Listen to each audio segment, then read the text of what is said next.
So I'm at the point now where I've got my 4 pivotal ribs all in. They've been woven in. So now what I'm going to do is I'm going to add 2 more just on top here. And I'm trying to take up equidistant space. So I'm putting 1 next to it and 1 next to the rim. And I'm going to do that. I've got these 2 sides done here. And I'm going to do these 2 and show you what I'm doing.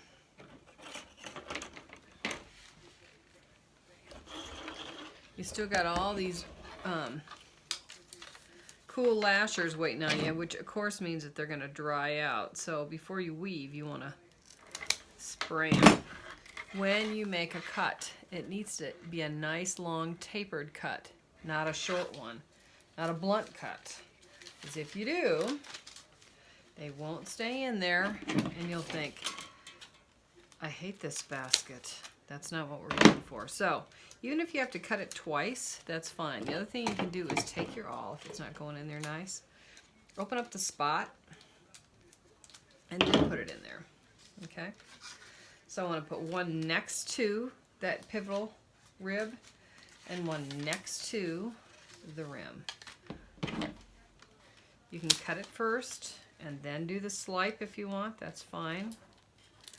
Make sure it's a nice long tapered cut. And that is going to go next to the rim. When you cut your steaks, if you cut them with the cut edge going next to the existing rib, they go in there nicer. Why that is, I have no idea, but it is. So I'm going to do 1 more here for you. So I'm going to do the bigger one first.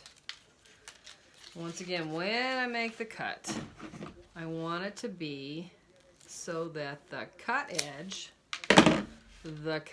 goes in next to the existing rib. Okay. They don't have to be exact. We're just taking up equidistant space. So I'm going to cut that and then trim it up. Okay, so then I'll go ahead and I'll weave for 2 rows on each 4 of these different points and get these new guys locked in here. Okay.